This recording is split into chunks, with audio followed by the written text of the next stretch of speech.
How you became a foodie first. Indian food is all about spices. It's about balance of flavors, bringing it together.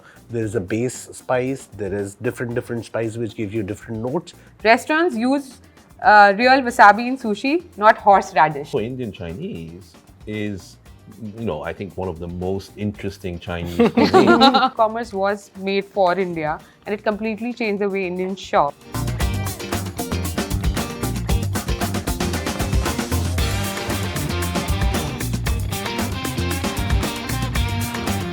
Very distinct personalities today in our podcast Behind Closed Doors with Fynd. We have Harry, who's the director of Kikkoman India. Namaste, Harry. Namaskar. And we have Shreh Madan, who is the co-founder of Burgrill. Very distinct audience, but one thing that binds you together is food. So welcome to Behind Closed Doors, both of you. It's a Thank pleasure you. to have you here. Thank you so much for having us. Yes. So we'll start with Harry. Yeah, your track record, okay? Like your education record had me bamboozled. I'm like, where do I start? Where do I end? He has a Guinness Book of World Record. You are in the Guinness Book of World Record. Can you talk about that as well? So, But we want to start with where did it all begin? First of all, thank you for having me on this show, and it's a privilege to be in your country. Yeah. It's such an amazing, exciting, incredible place to be. But I've been here now 18 years. Wow, in India? Yeah. Okay. And so, it's like home. But the reason why I came, actually, if I start from this way rather than the other way, is because India was growing back then, 18 years ago. And now it is the world's #1 country with the biggest population. GDP growth is and strong. very good taste buds. Yeah, and it's just that I wanted to come to a country that was as diverse and as culturally very exciting as India, and the fact that it was growing, because before this I was working in Japan. Okay. And Japan, as you may know, is a fascinating country. It is. With obviously very wealthy, high GDP, very interesting dynamics. But also Japan is changing. And one of the big dynamics is that the population of Japan is decreasing. So yeah. Japan is like going here, and then Downside. India is going here, right? Right. So I've always wanted to work in a growing economy. Okay. And the last 18 years, I've made a lot of mistakes and, learned the hard way. But it's been so fascinating being part of the growth that you feel you're part of, what the new India is. And you started your journey with Kikkoman in No. So yeah. Kikkoman came much later, actually. So Kikkoman, on and off, actually, for the last 17, 18 years, I've been helping them. Okay. For our projects, sourcing people to do some work in the supermarkets, to do, what we call mannequins, to kind of do the Right. promotions. Or we've done the Cool Japan Festival, where we brought Japanese brands To to India. sort of, showcase the brands. So events we've done with them. We've done sort of in-store promotions with them. I think we've done some research for them where, we would get our chefs to do a little bit of cooking, and there'll be some taste trials, etc. So we've been on and off, but somehow we're talking about astrology before this all began, or perhaps the favorite The word. stars were in your the favor. Stars always. I love the word destiny. Yeah. That somehow about 5 years ago, I had the opportunity to take on a bigger role in Kikkoman, as in a formal role, which is as the Director. local Yeah. director of Kikkoman India. And getting all of this to India itself was huge, because Indians primarily, and you would agree, right? We love our fatty foods. We love our vada paos, which Yes. is a staple of Mumbai. We love our dhoklas, which is again a Gujarati dish. And we love our burgers, right? We do, Shreh. We do. I was a foodie since inception. I mean, I mean, when we talk about Not to sound controversial, but it does sound like a Delhi trait. Is does it? Yeah, Is it is. I am from that part of the country where people have abused a lot of food, including sushi. I'm going to talk about it later in the show, but yeah. So what one thing is that there was something that always intrigued me was food and how different flavors are actually coming into our, lives. Right. And every time I had tried a new flavor, and while we were kids, I'm just giving you a very small example of a momo chutney. Oh, yeah. And I mean, Delhi people are not talking about momos, not possible. So yeah, so these basic flavors, the basic spices, they kind of gave us a lot of memories, a lot of taste enhancements, and this is what we at Delhi love Right. about food. But again, It just takes you to a different memory, right? When you're It eating. So does. I remember I go to Delhi and I always eat pani puri. Have you eaten pani I puri? love it. You love it? Great. I've done that. You're officially an Indian now. I've done a sake pani puri. Really? Oh my God, it's that. I would love It's to taste dangerous. that. Yeah, that's a very interesting story. And to be talking about that, so before I started Burgrill, I started my own venture Okay. after working for 1 year, and I was like, I'm ready for business. Let's Oh. go for it. Really? And How yeah, old were you then? I was, I think, 22 or 23. Yeah, so come from a business family, always talking about business on the table, talking about different aspects, what are the business ideas and everything. But the whole thing started when I went to, I worked for 1 year, just after college, and then I went to Indore, Madhya Pradesh, and that is when I started my own cafe. And I think I was way ahead of From time. Delhi to Indore. Was Yeah, there because I had roots back there. So my Okay. mom's family is there. All So it was a little convenient for me to start and, burn my hands if I wanted to. So I started a cafe back there, and there was a customer who comes right in the morning, 9:30 a.m. I opened my store and he's standing outside. So I saw him like multiple times, and I asked him, "Hey, bro, where are you from?" And he like, "I just started working for Addison. I'm a management trainee." I like, "Oh, good, good, good." And he used to have his fixed order. It was like a chicken ham and cheese sandwich and a hot dog. Right. And there was no hot dog place in Indore back then. And eating that, and one day I go to him and ask him, "What's up, bro? Where are you from? I mean, I never asked you this." So he's like, "I'm from Delhi." Oh, like, "Oh, very nice." Man, so where did you go to college? He's like, "So this is basically Oxford Brookes University." I'm like, "Oh, really?" Yeah. I think I went to the same school. He's like, "Really? Okay, which batch were you in?" So that's how we got to know. And he was also my neighbor. Oh, okay. Neighbor, not like real neighbor, but my previous house where I was, he was a neighbor there. And we really knew the family very, very well. Wow, but you guys had never met. Never met, not even in college. Oh, great. Then. So that is when we started, and we were like... we were talking about stars, like this Yeah. is destiny. So, This is how it happens. So that is when we actually connected, and we never thought of business back then. We were just good friends, partying together, going on our day offs, going to Mumbai, driving to Mumbai, doing crazy stuff as kids. But we always had a thing in mind that I'll do business with you one day. And stars aligned, I think. Talking about my mom, talking like my mom. Yeah. Yeah, so stars aligned, kind of. We All the met rings again. of mom's work, right? They do. So we again met in Delhi. He was working with Emporio Armani, and he was in retail. I was running my dad's business. He kind of bribed me into it. So, but then we realized, our passion lies in F&B. Let's get back to it. And that is when we got back into that game, and we kind of excelled. And that is when my elder brother joined in, because we couldn't handle the pressure. We guys are good at cooking and research. So you cooked the first burger. How did that happen? So that happened is we took over a restaurant which was already running in Delhi. Okay. And we wanted to, again, I always love to burn my hands, learn from how the business is being run. So I took over a running restaurant. From the ground up. Yeah. So, and this restaurant, the owner, he was moving to London, and his name of the outlet was London Grill. So he kind of manifested it, maybe. So it was just always right there in front of you. Exactly. So he manifested it or something. But yeah, he moved to London and he was selling his business. We took it over, kind of turned it around in like 8 months, and we were like, "Oh, we are good at it. Why didn't we do it earlier?" But that But is why when- burger was the choice of? because the thing was, that is something that was our comfort food. We were so fascinated with McDonald's. And McDonald's is huge in India, right? It has Oh, gone it to is tier 2, huge. tier 3 It is cities. huge. Sure. It's an inspiration for us. Right. It's an inspiration because while we were working and while we were studying in college, we used to study about McDonaldization. So that's wow. basically how McDonald's run their systems, and it was so impeccable that they've been able to replicate and open in so many countries. So we were so fascinated. Like, let's get into this.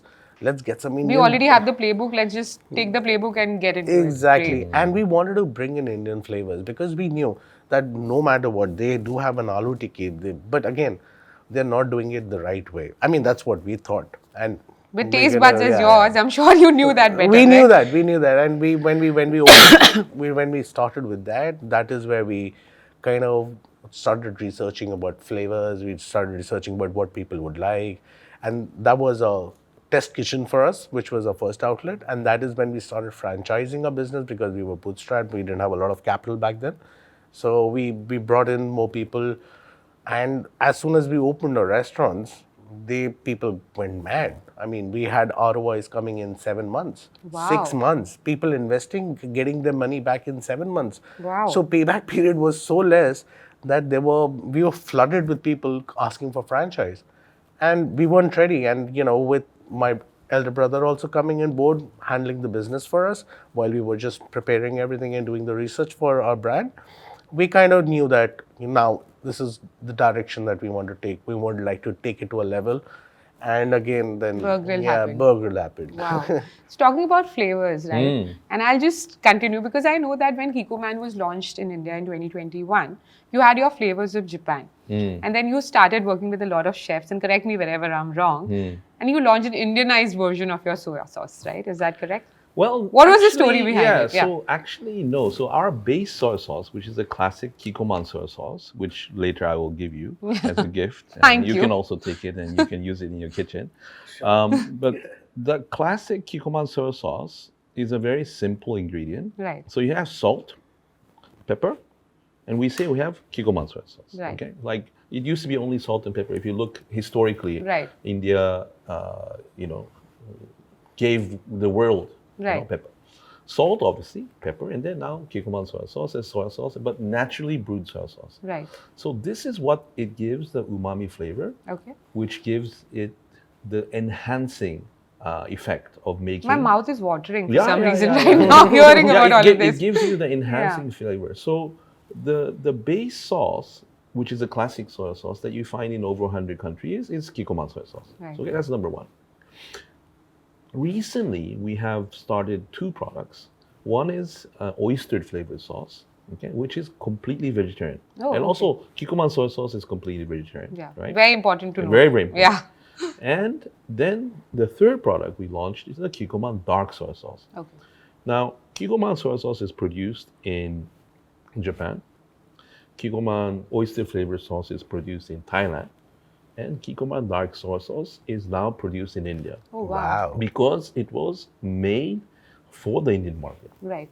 It is very important to know the taste of the Indian market, right? Because for us, and when we don't talk about Asian food. We talk about Chinese, Chinese khana. And when we go to eat Chinese, it is essentially salt, pepper, as you mentioned, a soy sauce and a vinegar sauce that we eat.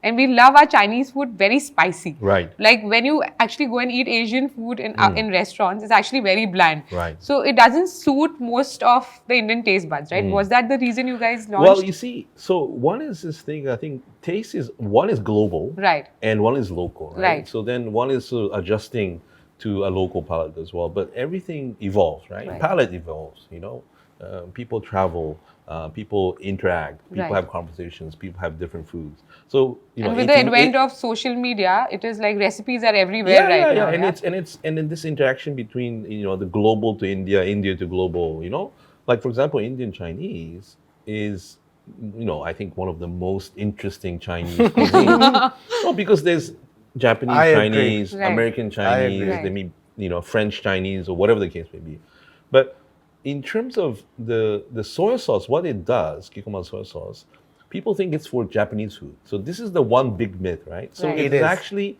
you can use Kikkoman soy sauce in over 200 cuisines. Oh, really? Yep. Wow. So they think, then that opens up your mind. You think, oh, then I'll try it with, for example, Indian food, right? So for example, we have a chef and restaurant owner, maybe Ishara. Yeah, of in, course. Palladium. In Palladium. Yeah. So Prashant and his chef use it for khichdi. Really? Wow, yeah. That's really interesting. And people are like, what? Right?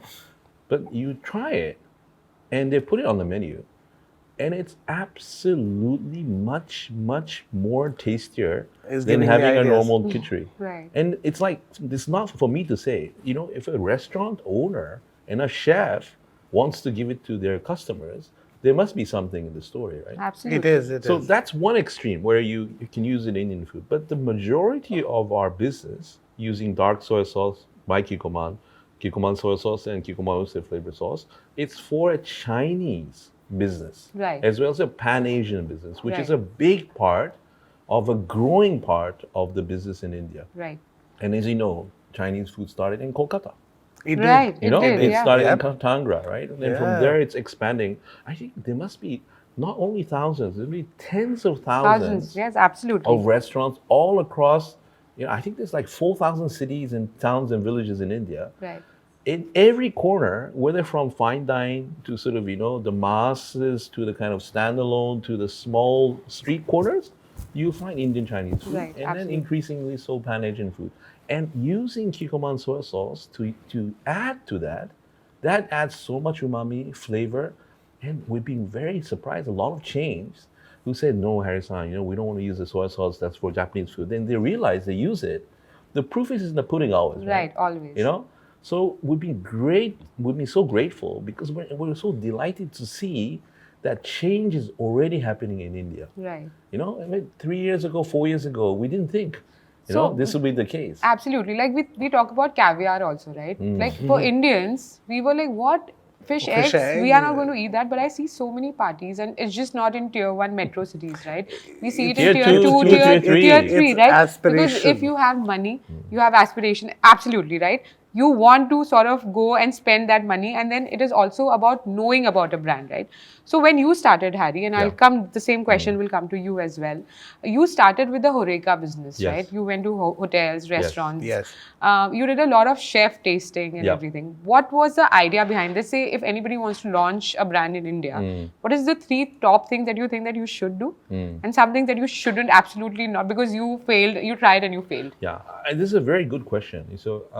So I think the fact that I've been here 18 years, it's you can't do anything overnight here in India. Right. Like even at 18 years, I think I'm at the beginning of my journey.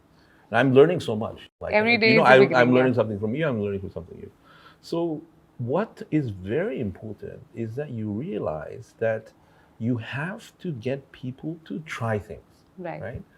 And everything is about perception, or shall I say expectation. Life is about perception and expectation. Expectation. Right? You have this blind, thing. It's like, no. Horse with It's blinkers, like, yeah. It's like, oh, this is an expensive product. But when they look at the pricing, they're like, oh, it's reasonable, Harry-san. It's affordable. Right. And what does it do to the taste? So, for example, people don't understand.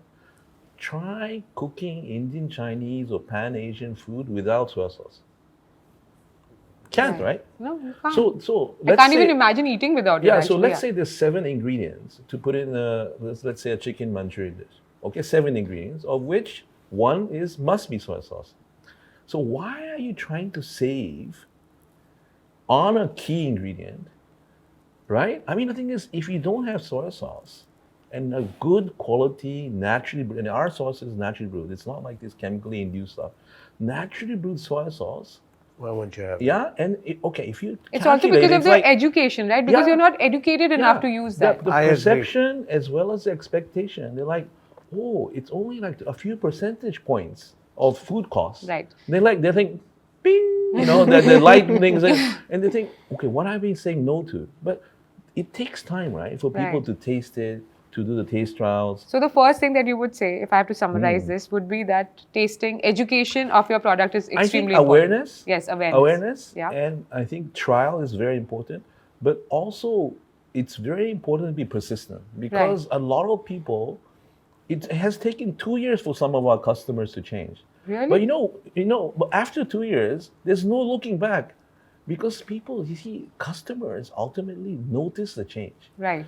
They're like, what did you change? So we've done a lot of taste trials and they have done independent tests before and after. And they said 85 of the customers think it is better. So it's not rocket science, right? Right. But the thing is, persistence is one thing, education and awareness is another thing. And I think the third thing that's very important is the fact that India is also realizing that it's becoming more global because it's better ingredients. Right. It doesn't have to be only Kikkoman soy sauce. It can Right. be in your food as Yeah. well. 100%. You know, see, everything is evolving. Right. You see, the tide is rising. That's why I wanted to work in an economy which is growing. Growing, right. You know what I mean? If the tide is rising, everybody is rising. This actually reminds me that when we used to eat pizza back Yeah. when we were younger, we always had ketchup Yeah. and mustard Yeah. sauce. Now I Now see we don't. Tabasco. Yeah. Now I see olive Balsamic. oil. Now I see balsamic. I see Kikkoman. I see Yeah. Kikkoman. Yeah. In a Kikkoman, yeah. pizza place, we know 100%, people yeah. have using Kikkoman. And You'd be talking- surprised. I am actually. And No, you can use it for pasta, Yeah, sorry. 100%. And talking about his, I mean, when you talk about dark soy sauce, that's what India has been consuming so Right, far. absolutely. The first time that I tried a light soy, it's a game changer for me because the kind of flavors and the kind. So basically, in food, there is something that you need to balance. Right. And anything that you eat, if it is balanced right, that is something which will create a demand for yourself. Right. This is what I mean, I'm trying to sell his product, but I agree with him. This Kikkoman sauce brings in the balance in the Right. food. So Wow, it you is already have a fan. Salt, you need Thank to cut the fat, and for cutting that fat, you need something acidic, and for that acidic, you need umami flavors, and that is what Kikkoman does for me because I'm a personal fan of Yeah. Kikkoman. Wow. But the thing for me, what's interesting is that India has such a long history, right? And it's such a diverse cuisine. If you look Right. from From Ladakh, north- Leh, Yeah. all the way down to Trivandrum, it's Yeah. so different, right? 100%. But the thing is, you have to realize that if a company like Kikkoman has been around for 350 years, there must be something That they must be doing They are doing right. that is Absolutely. of value, right? Yeah. And like 100%. US market, our US market, around 60 years ago, there was no market, right? But And now the we're demand, yeah. there's like I think most households in America will have Kikkoman soy sauce in their fridge. Wow. People will go for barbecue, then they would use teriyaki sauce, right? Which is based based on the Kikkoman soy sauce. So these things, like you can just imagine now, after 4 years, of launching, things have changed. But if you think about the next 10 years, the next 20 years, I can see people using Kikkoman soy sauce in their kitchens, Yeah. in their catering businesses. And I think burgers also, like I wanted to really invite you to Japan, come to Moss Burger. Like Moss Sure. Burger is one of the famous burger chains. joints. Yep. And it's, I think these Japanese are very good at adjusting. A burger used to be obviously a Western concept, right? Right. But the Japanese have evolved in it. In fact, actually, we have to realize and be thankful for India. Without India, soy sauce would never be born. Did you know that story? So, Harry, tell us what made Kikkoman take notice of India and its consumption? Because we were typically eating soy sauce, which we knew, vinegar that we knew, black and transparent sauce. Exactly. And Chinese. That's what we knew of Chinese food, right? What made Kikkoman take notice? It's a good question. As I said, it's a rising population and Right. growing economy. So that's obviously, if you look around the world, except Africa and maybe sort of South America, India is the big story, economic Right. story. So Right. that's the one point. Secondly, as I was trying to say, if it was not for India, soy sauce would never have been born, Right.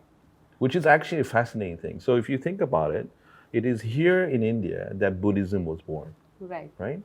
The Buddhist monks went to China, right? And then the Chinese developed an earlier version, a jiang, which is a soy sauce, based soy sauce with a fermentation. And from there, that soy sauce, Zen Buddhist monks in Japan refined the process of The soy sauce fermentation, Right. where now the soy sauce in Japan is also very global, if you know what I mean. Wow. Yeah. So it's like come full circle from India to China, China to Japan, and Japan to back to It's India. really just a one world, right? We are just moving from one Yeah. place to another, taking all our stories together and building soy sauce. And it's because it's naturally brewed that it works with any cuisine. Wow. Because it is naturally brewed, we only have 4 ingredients, right? Whereas other soy sauce typically may be chemically induced. They might Right. have preservatives. Right. They might have additives. They might have flavorings. And Kikkoman doesn't colorings. have. No, nothing. No, nothing. It's naturally brewed. Naturally brewed. That's amazing. Yeah. So going back, right, Shreh, so what Harry mentioned, when it comes to awareness. So did you guys also go to these exhibitions? You know, I see a lot of exhibitions in India. Like Little Flea in Mumbai is one of the biggest exhibitions, and we see a lot of food stalls there. We see a lot of chefs coming up with their concept stories. Like my mom recently started making dahi vadas. I don't know if you know of what dahi vada is. It is Dahi is dahi is yogurt. yogurt, yeah? Yeah, and vada is The South Indian dish made out of it's dal like and fried pulses. Okay. Right? So you sort of make. Have you heard of pakodi? Yes, yes. Yeah, so it's something similar Wow, to like that. okay. Sorry, I don't know how to cook. I just know how to eat. So she actually wanted to go to an exhibition, and she's like, I want to experiment and I want to see. Sure. So did you also do that to begin So with? basically, two answers. If we went out to franchise our business, to sell our business, no, we did not. Okay. I'll tell you about that story that we No, so why did you start with franchisee? Because you mentioned this earlier. Yeah. And why your cocoa stores, your company-owned stores are how many right now? So currently we are sitting in 19 Coco stores, Okay. and we have a total of 62. Okay, wow. Yeah. And the rest of them are all franchisees? All franchise, 43 Wow, franchise. 43 franchises. That's amazing. So the idea when we talk about franchise, we have never gone in the market to sell our product ever, and we have been very fortunate enough that all our franchisees are the people who actually had our food. Oh. And they got intrigued in the business, and when they saw people lining outside and trying our burgers, they're like, why do you sell a franchise? Can we open something like this in our So city? you guys didn't ever have that idea? You got this idea because people came in asking? No, we had this idea. This was my dream when I was in 8th standard, that I want to open a brand, I want to franchise it, and this and that. Wow. And I kind of followed my dream, and I did it. But coming on the consumer side, so events is one thing that I really personally love. Okay. Because that is one place while you're serving your burgers fresh to your consumer and getting feedback instantly. Right. In a restaurant, they're coming into their own private space and intruding their private space again and again to get a review is kind of, it's a bad experience. It's a bad yeah. experience. But when you are in an event where people are just consuming food and they're lining up, and while they're waiting for the food, and they're talking about stories, how they met their partners in my restaurant. Right. Really? I have stories like that where people are asking me, oh, I remember that, I met my wife here, and I met my partner here, my Wow. girlfriend here. There are people. Food is always connecting every It day. is connecting, and there are places when I'd gone to for events. I'm talking about, we did a thing with Super Cakes recently. Right.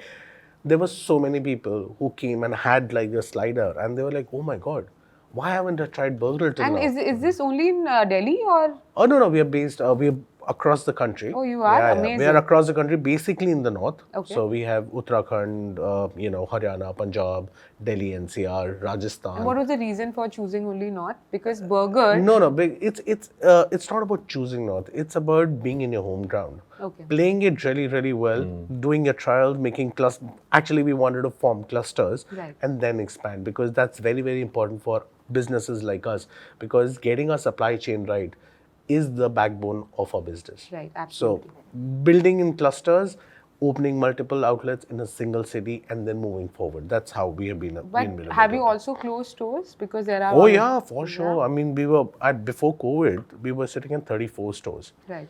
And we dropped to exactly 23. 11 stores we closed in one day. One day? One day. It's See, because nobody talks about this, right? Because these was- are the scary stories. Because everyone it comes was in. devastating to see that, all of a sudden there is something gone off.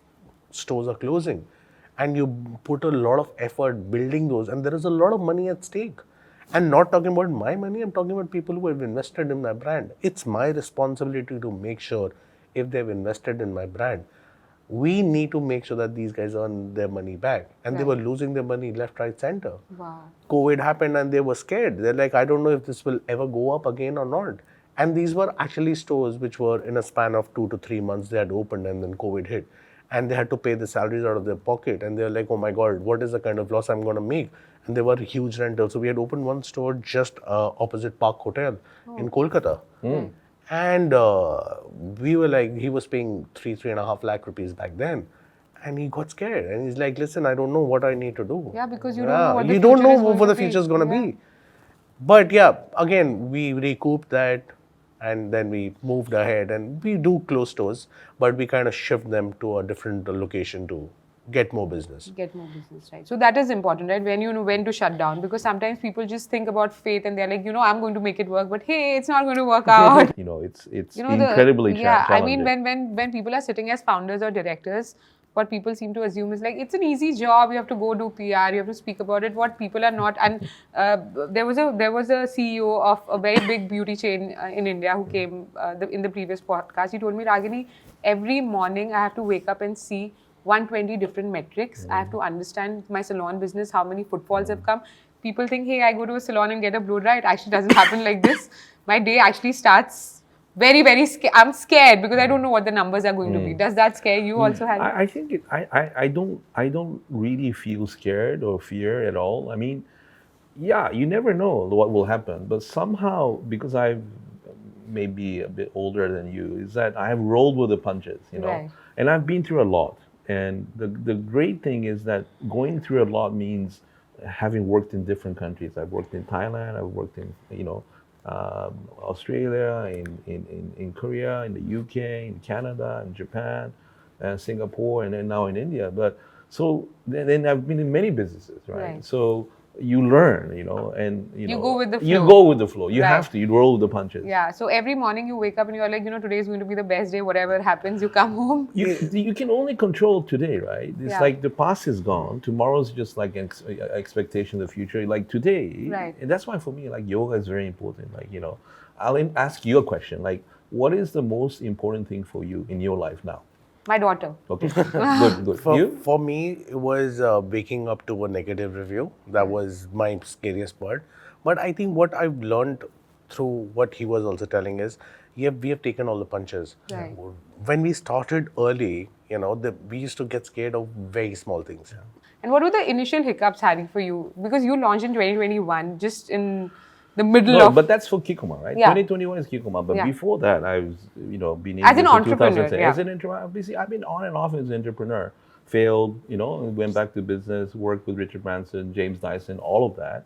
But I think that for me, what is most important, and don't get me wrong, a lot of people, like I had a very young gentleman come to me last week. He says, no, I'm just going to, quit university or maybe finish university, but I'm going to start a business.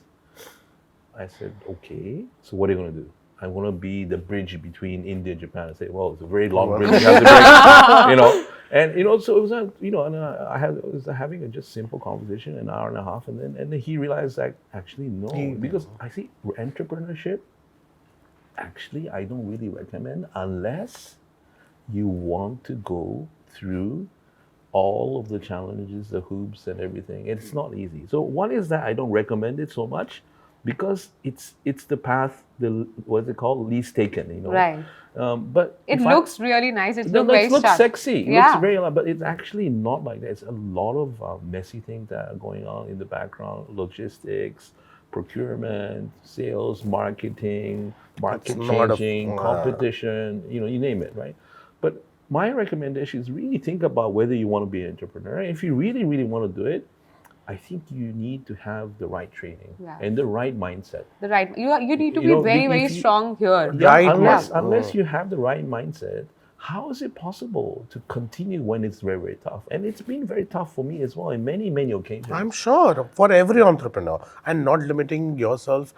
Again, I might slightly disagree with him, but what I feel is, if you want to get into entrepreneurship, the first thing that you need to know is, are you solving a problem? And if you're not, don't get in. When you come to that question where you were asking me, while there was McDonald's, there was selling at 20, Yeah. and why do you think that why did you come into the business? It's a very simple thing that, back then my partners, we were sitting together while we had started. Not started the business, we were just discussing about what we need to do and, asking ourselves, what's the reason, what are the problems that we're solving? Is that back then, there was no one actually coming into the category of being, serving grilled burgers. Oh. So either you go to Chili's and spend 500 rupees on a burger, which was very steep back then. Very expensive, yeah. Or there was an option of McDonald's starting at 20, maximum going to 150. and you had nothing in between. Right. I mean, you will not have a burger restaurant serving a nice burger which will have fresh ingredients. It's either frozen patties which are taken, fried, assembled in a burger. That's how the burger chains in India work, right. and that's how they are And you guys beginning. you make all your ingredients are fresh. Again, they're fresh, but the major point is not that. The major point is we are grilling our proteins fresh. Once you grill a protein fresh, the taste enhancement is 100. If you're having something, I'm not saying frozen or fresh or anything, if you are cooking your meats or you're cooking your vegetarian produce fresh, it gives you a very different flavor. taste, yeah. And that's the gap that we kind of identified, and we wanted to work on that theory. And till So find date, the product market fit Find- by finding the gap. finding in the the gap product. that Yeah. there's a huge market at 250, which is no one is actually playing on. And there is another niche that we want to work on is grilled burgers. If you talk about grilled burgers, there is no one in the market right now. Till date, there are like 3 or 4 brands, but emphasizing on grilling as part of the process is again something that Something was a Burgrill game has been able to achieve. Wow. So, with Kikkoman being a global brand, and you mentioned that almost all the households in US now have a Kikkoman Yeah. sauce. Many, yeah. Yes. And that is happening in India right now. We can see hotels, chefs, and I was like pleasantly surprised to know pizza chains are also keeping soy sauce. Yeah. Now, how do you maintain the integrity of your global identity with what the localization preference of Indians, right? Because as you mentioned, dark soy sauce. So do you do a lot of R&D research? What is the Yes, process yes. that goes through it? Can you talk Yeah, about it? so I think I had alluded to this a little bit earlier. There's 2 levels. One is that the classic Kikkoman soy sauce is a global Yeah, seasoning. right. Which Sure. you use. But you see, we also have to tailor to the local palate, and Right. obviously oyster flavored sauce, oyster flavored, i.e. non-vegetarian. Yeah. We have a vegetarian oyster flavored Right. sauce, right? And that So was there's- launched for Indian. for Indian market. Yeah. And in the same way, dark soy sauce. And in dark soy sauce So also is something we made for India, no preservatives, no added colors, etc. So we are very we have to listen to our customers. Right. And this customer data, Yeah. how did you guys collect it? And that will be very important for Yeah. your brand as well, Yeah. right? Yes. Was it through chefs? Because you went to directly hotels and restaurants, right? Mm. And you are in a gourmet category, right? So how did you get that data? How Yeah. did you take the feedback? So obviously, Kikkoman as a global company, we have R&D centers, Right. in certain sections around the world, in certain centers around the world, shall we say. So this R&D looks at different products which are sold in a particular country, like say in India, Right. and obviously we have different sauces Right. in different countries. So we looked at India and we said, okay, people like a darker soy sauce. Why? See, you have to understand why is it dark in the first place? Because it used to be chemically produced soy sauce that was Right. dark. That was the taste we had developed. Yeah. Yep. But now people realize that you can have a better tasting and a better product that is natural, right? So you have to listen to the customers. You do a lot of taste trials and all of that. But ultimately, I think it is the creativity of the chef. I was waiting for this answer, It's because- not us. It's Yeah. like we are providing the Right. ingredients. It is the creative of the chef to actually play around with it. And the fact is, Kikkoman, what's amazing about it, it enhances the ingredients. Right. If you use some other chemically produced soy sauce, it'll give you a very flat taste. Whereas I call it 3-dimensional. That taste is 3-dimensional. You It were is, talking a it little bit is, about it is, yeah. this earlier. I was alluding to that, but it's kind of this. It's a deeper, more richer, and more satisfying. And when something tastes great, like this morning I was having breakfast. I actually brought some chicken rice from Singapore. Obviously, I only been with Kikkoman. I mean, like, wow, this you have this umami hit in your brain. That I think great food. Same with burgers, or whether barapao or sake paripuri. When that hits you, the satisfaction, the joy that it gives you. I think it's the ultimate food. Is the ultimate entertainment. Absolutely. So, adding to what he said, right? You take the feedback from consumers, and I'm sure you also do it. There is also, I feel, and this is me, there is also a bit of intuition there, right? So, do you always take feedback, or do you also work like chef's intuition on what he's Yeah. going to create? Intuition is there. It's a separate story altogether. But when we're making a menu, we usually keep 10 to 12, 20% of our menu on intuitions.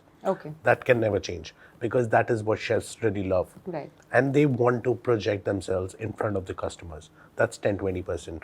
But when you talk about feedback, the first thing that I do right in the morning is look at all the feedbacks. That's one of my first jobs in the morning. When I initially used to do it, and people Of course, you usually get give a feedback. all kind of reviews. People usually give you a feedback when they are frustrated, and it's usually negative. And right in the morning, I'm getting negativity.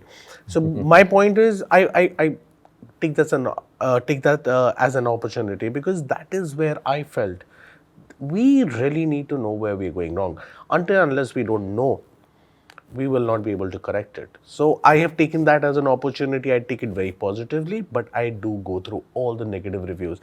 And to capture all those, we have done multiple ways. Right. So one being, we have put QR codes on all our packaging, Right. which is directing them directly to our WhatsApp number, Right. where you have like a chat So bot any talking about complaints or anything, right? Second is we have like a system where we are doing loyalty programs.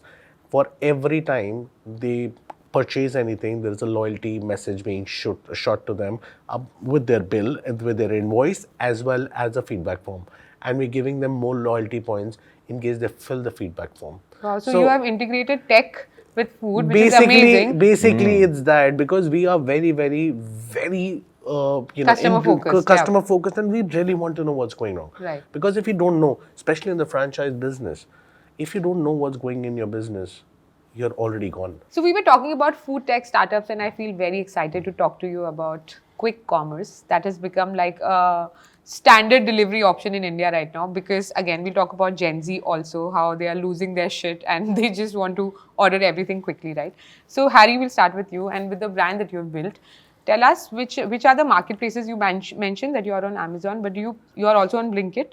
I think we're starting to be on Swiggy and all of that. I think we're just starting this quick commerce. And what made you start? Because you saw the data? Yeah, so, I always say this is not only applying to sort of, shall we say, delivery platforms, but overall in business is that everything is accelerating. Right. Time is accelerating, right? You now, have people going to London for breakfast and coming back. Right. It's possible, right? Yes, it is.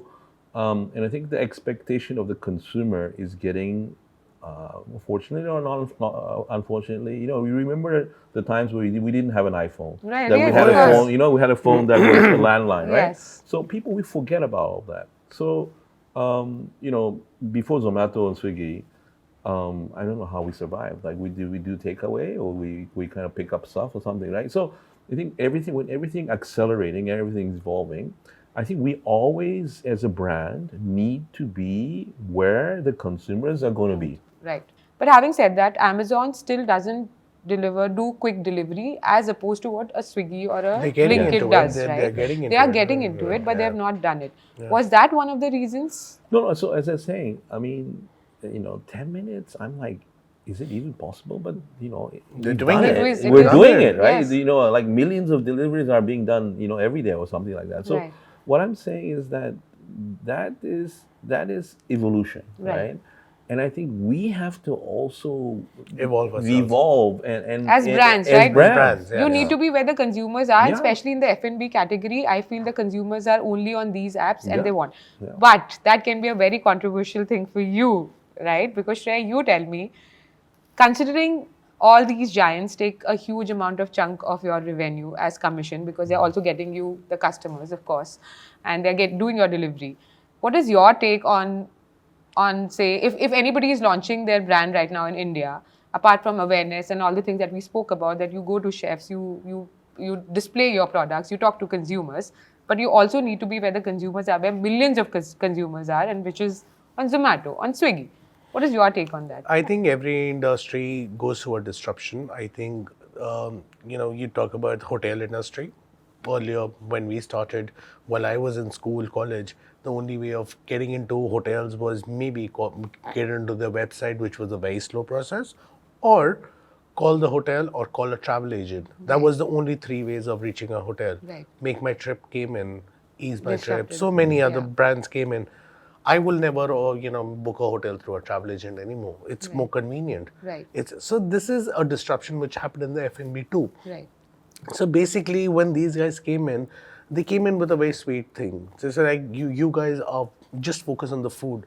You guys do whatever you do is best. Yeah. Do that. Let the logistics be on us. Right. Do the things that you are good at, and we'll do the things that we are good at. So you are pro Zomato and Swiggy? I'll tell you about it. Okay. Not Since coming to it's the straight straight answer. I like that. So when we started, we were really happy. The commissions were cheap. So it was costing us way lesser To acquire a acqui- customer. Not acquire a customer, to deliver to the customer. Because right now, at that time when these guys came in, our business was we were actually transferring our business to Swiggy and Zomato. We were telling them, we were just paying 5%. Right. So we were telling them, please do not deliver through phone. Go to the app, download the app, order You were through telling there. this You will to get yeah. That's Because amazing. my idea was, I wanted to have a presence online. These guys are giving me that opportunity. They were delivering for me. I was happy. Right. And you could Until- only focus making food. Focus only on making food. Right. And we on delivery, while we had our own delivery system, we used to have 5 to 6 riders. Right. Each outlet paying a salary of around about 50 to 80,000 rupees plus fuel plus everything, and was costing us way more.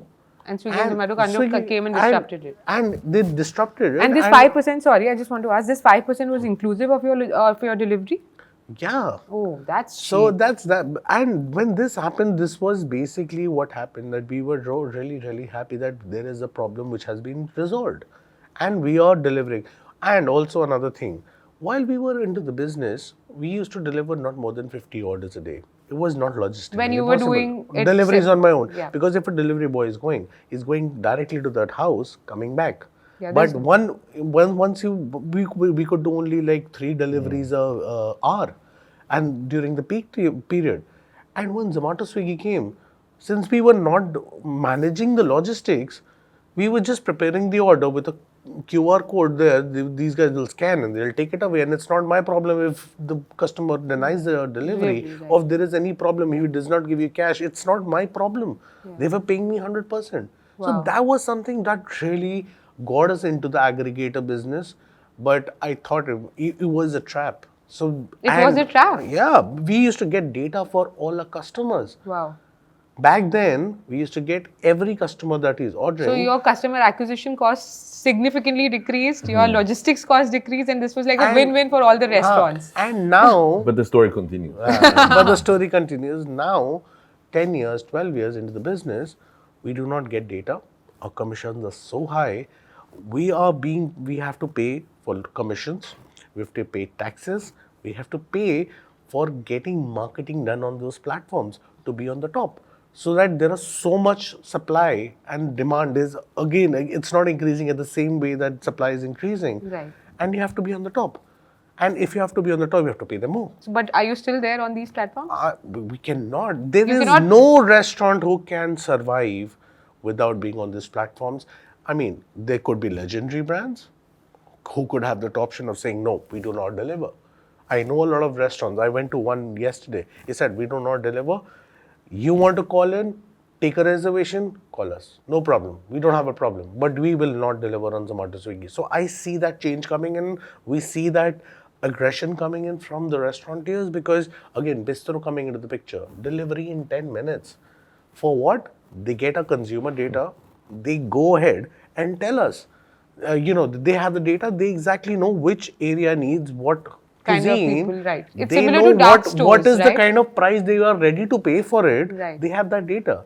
And now they're plugging their own kitchens to deliver that and cut our business. Right. It's not right.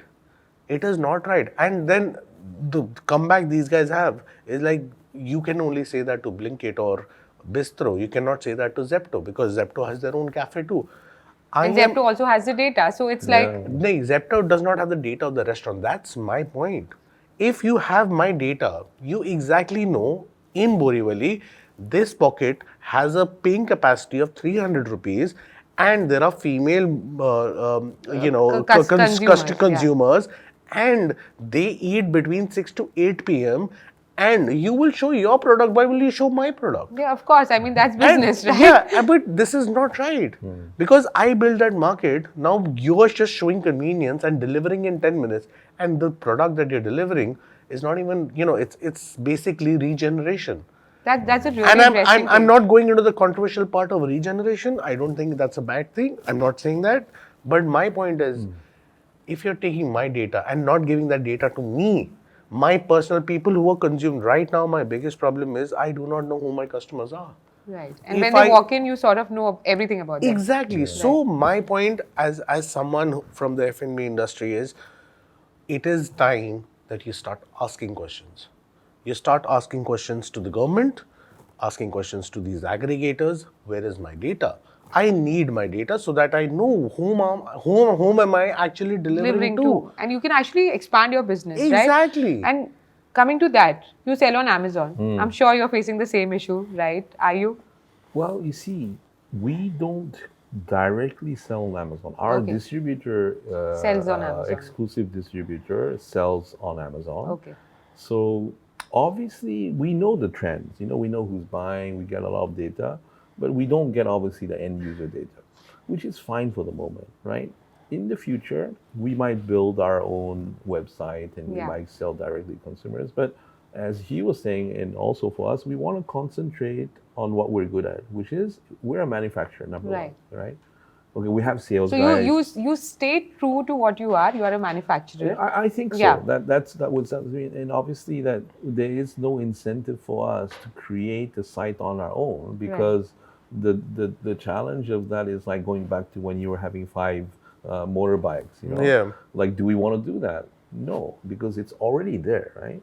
So, But it- D2C brands, just to cut you out, D2C brands have actually grown leaps and bounds, and we can see the example of Minimalist, which was Yeah. just recently sold Yes, for yes, all 3,000 that, yeah. crores, right? They started online as a D2C company, and now with delivery, Shiprocket, even Fynd for that matter, where you can create your website, have managed logistics and everything seamlessly at one place.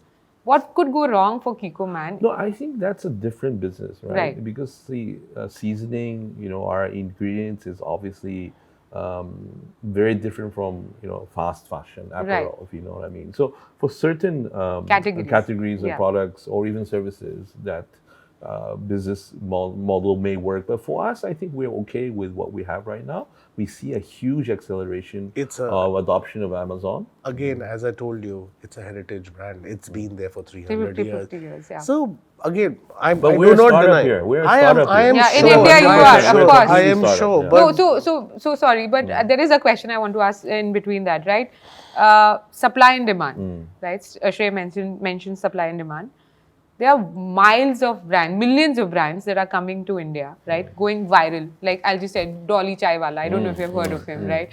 Vada Pav please Girl. don't say all this. Please. They are from This where? is the gimmick, and you please do not call that as a No, brand. I am not calling it as a gimmick. I'm just asking a question, okay, right? let's do yeah. that. So my question to you is, when you see all these viral trends coming in, and considering yours is because see, giants have also fallen down, and we have seen for it sure. multiple times in multiple companies, right? They have gone bankrupt, right? Because they didn't catch up with trends.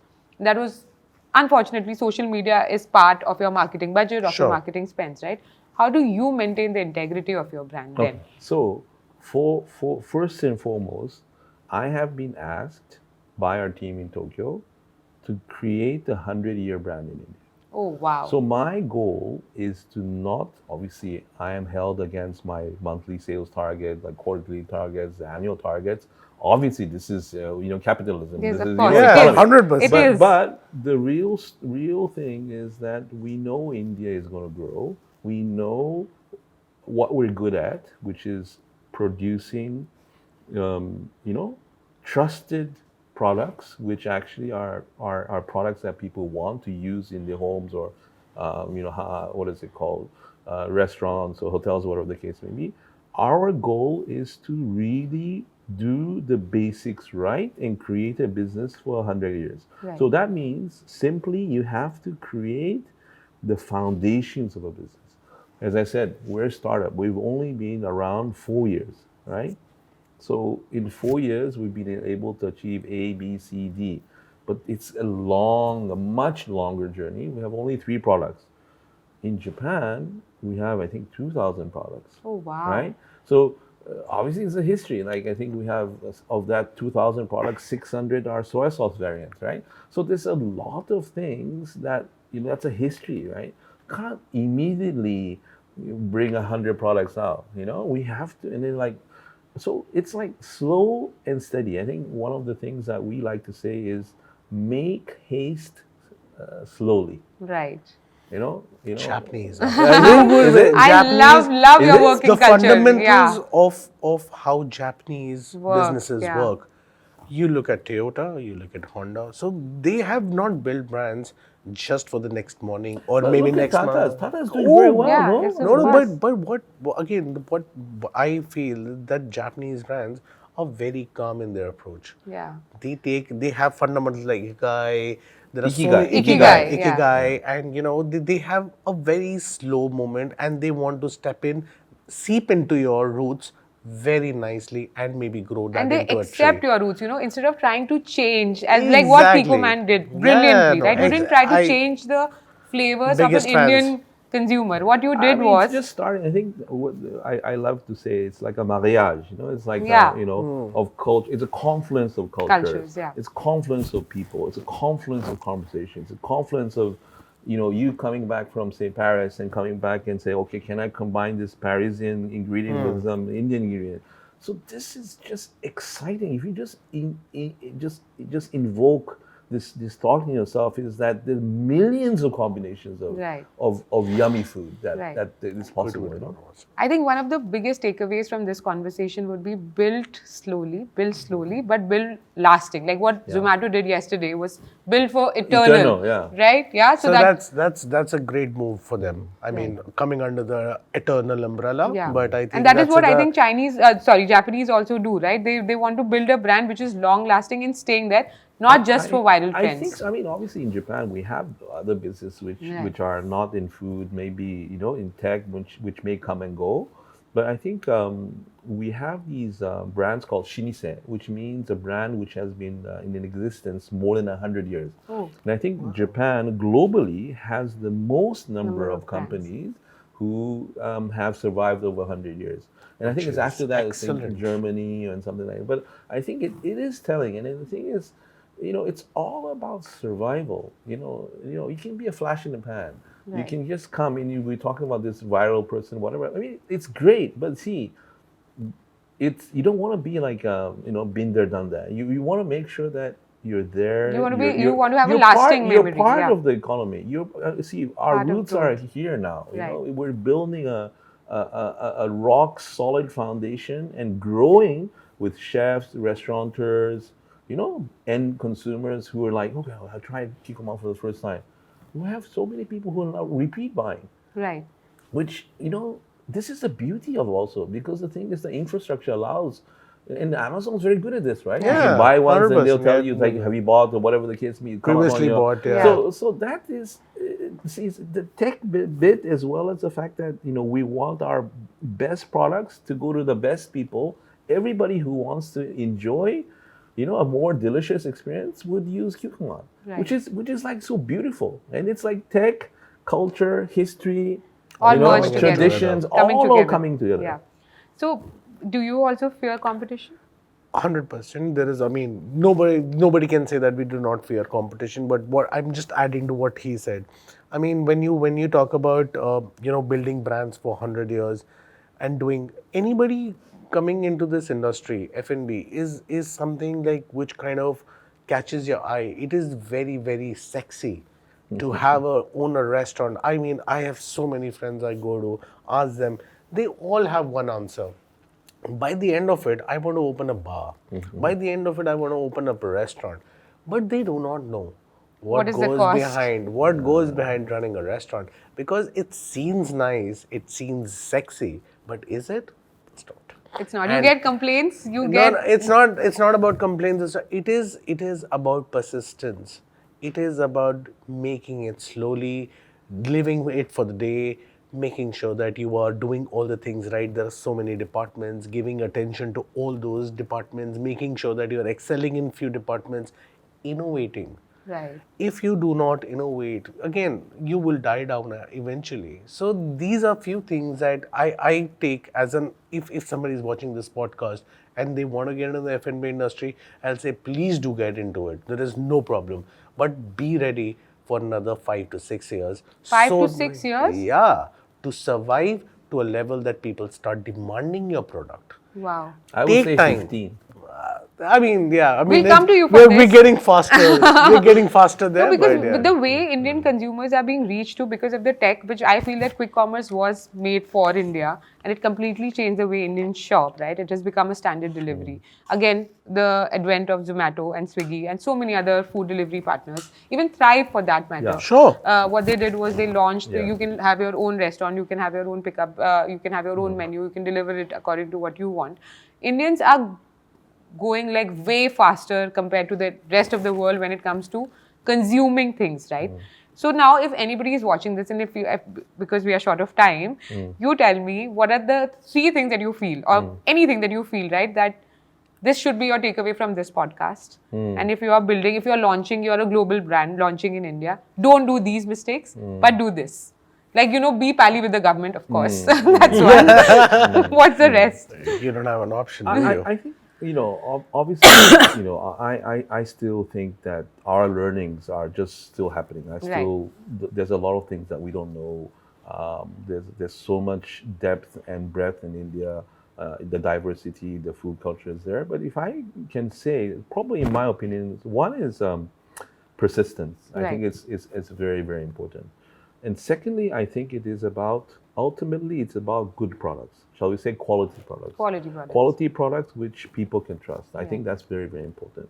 And the third thing I think is, and these conversations are very important, but I think it is sharing your know-how and having better conversations with different people so that you can learn, you can also influence, you can be influenced. And communication. I think those 3, I think, are my points. And the same question for you, Harry. Shrey, what do you think? I again will like to start with community. I think right now in the restaurant industry, the biggest thing that could really work is while you're getting into the business is maybe build a community around you. Coming together, building a community, moving towards one single goal. That is one. Number 2 is innovation. Again, but the reason is basically till the time you're not being experimental, you're not being differential, it does not make a mark for you. Right.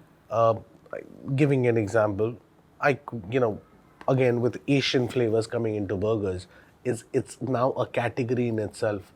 Again, the restaurant that I went yesterday was an Asian restaurant serving Asian style burgers. Oh, wow. And so again, when we started Burgrill, so there was a collaboration that we did with Raman Okram. So this guy runs a chili oil brand.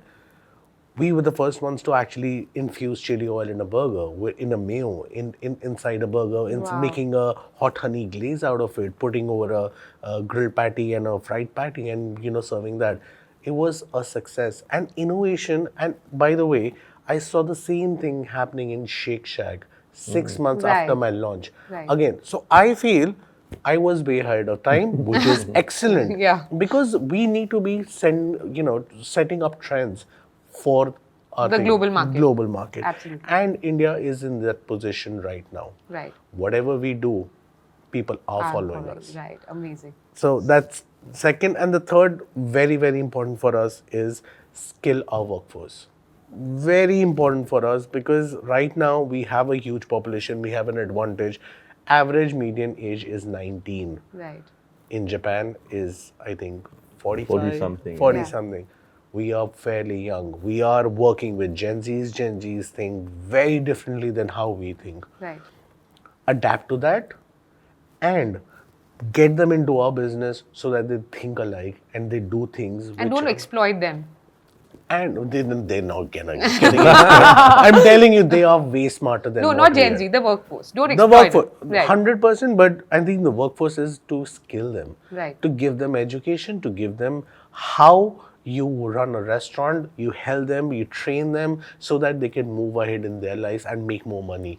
and bring more money into the economy. Wow. That's what I feel. think this is a very interesting insight, Shrey. I have never seen a restaurant owner be so vocal about helping the skill force. I think that was really, really interesting. The breathing thing has left me I'm going to be thinking about it all day. And I think that has really changed the way I'm going to start my day from tomorrow. One last question which I have, which can be a little bit of controversial question, is about health and nutrition, right? Ajinomoto, you must have heard, MSG in food, right? So, since childhood, our parents have told us not to eat Chinese food. At least my mom used to be like, "Arey, isme there is Ajinomoto in this. Why are you eating this? Chinese is not. I'll make it at home." How do you? And for you also, burgers. Typically, it was always fried. Now it's grilled, right? So there is a difference. You have taken a step towards health and awareness. So how did you educate the Indian consumers, the chefs, that this is not the product that you usually are seen? Like, walk 10,000 steps, for example. There is no study about it. It was a marketing tactic, but now everyone is doing it. So like, as you know, our lives, I think the key concepts are like well-being and health, right? And different countries and different, say a metro version as opposed to a smaller village or whatever, have different sort of expectations about health. Some people might be doing exercise, some people might be doing hard, physical labor, for example, right? So everybody, I think health is so actually very personal as well, you know, because people have certain different diets and people have different sort of biorhythms and all of that. So it's very difficult to say, but like for us, whatever brands which are there, you are welcome to use whatever brands. It's nothing like, we say don't use this or whatever. But we always say that if you have a choice of using a product which is pure and natural, why don't you use it? Right. So that is how you educate. That's why I think it's not like, we're saying forcing you to use something like that. We say there is a choice, right? And try it. Try it with a product which may have MSG, and try it with a product that doesn't have MSG, like our product, Kikkoman product, which is naturally brewed, right? Just compare it, taste it, put it in your food, cook with it, see how it is, see how it enhances the taste, and you realize that maybe I want to use a naturally brewed product. It's up to the consumer. And some people may want that umami kick when they're using MSG, right? That's fine. But what we have found is that people who've been using that have said, okay, maybe we shift 100% to Kikkoman because that's a better choice. But sometimes people want to say, okay, we want to use a little bit of this and a little bit of that's also okay, right? Because taste is so personal, is what I'm saying. I love how you've not morally policed everyone out here that you should eat this, and that's amazing, right? And you see, everybody has their own taste. Like, I think if you go home food is also sacred. Right. But it's also dependent on the ingredients, right? Right, it is. So, and it's also dependent on the access ingredients, and also dependent on cooking skills. It's a lot of different factors. And I think what you do every day, and that we come back to the breathing thing, is that what you do every day is what you are. I think habits make what you are. Right. So if you're used to using better ingredients, which are pure and natural, which may include Kikkoman soy sauce or whatever the case may be, maybe you're making a better choice. But still, you never know, right? Right. But you have to also realize that why do Japanese live so long? Right. There must be. He answered it so subtly. It's true. Because Indians don't read labels, right? That is a big problem with India. There's so much food farmer friend of mine who's really trying to change that. Yeah. And I think that's a very interesting trend where let's be more aware of what we're consuming. It's all right to have something that is called so-called junk food sometimes, but then you have to have that balance, right? Right. I think he has summed it up beautifully. What about you? You get these questions. I really, first thing is that anything in excess is always wrong. Right. So be it MSG, be it fat, anything, meats, anything in excess is wrong. Right. So have a balanced diet. And when you talk about Burgrill as a brand, we build ourselves from that truth that we want to be a healthier alternative to fast food. Right. We were so done eating all those fried patties throughout our lives. I have never tried anything which was not fried coming out from those MNCs. If I had 100 rupees in my pocket, I would go and I had a huge appetite. I used to have like 3 chicken McGrills for 30 rupees. Yeah, And I had 100 more bucks is ketchup. there, yeah. 100, and that was my go-to order because I love chicken McGrill. It was a great product. But the point is, again, if you are eating, you have to make sure that it's balanced enough for you to try something which is fresh, filled with veggies, have some roughage, have some nutrient, instead of frying that patty, why don't you actually grill Grill that it, patty? yeah. So that's 70% more, healthier Yeah. to what a fried patty is. So use, we And have take small changes, small steps that you have taken Yes, towards habits, plant right? plant Habits. plant-based burger burgers, yeah. is something that I really promote. We were the first Indian brand to launch a plant-based meat burger. Wow. We Was are. that a hit? It is. It It is? is. It's 3 years in The our making, business, and yeah. we still have that on our menu, and we're calling it the future. Oh. So that's something that we were really passionate about. We have equal number of salads to burgers in our menu. And I'm not trying to sell our health quotient to anyone, but my point is, if you are eating, we could have used in our wraps, we use spinach tortilla. Right. In our sandwiches, we use multigrain bread. All our burgers, So you have taken care of the all health our aspect, burgers yeah. are wheat, whole wheat. Oh, wow. So why do we have all this? Is because it is not necessary that having a healthier alternate can make your guilty taste, pleasures yeah. go away. Yeah. It is not that, and we have proved it.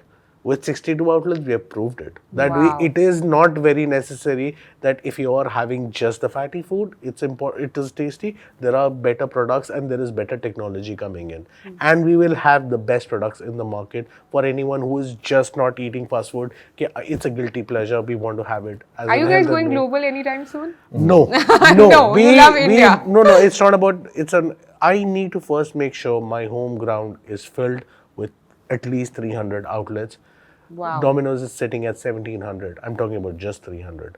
I want 300 outlets in the next 5 years so that we are present in all the cities of this country. First achieve that, maybe then think about building it outside. I will 100% make it outside.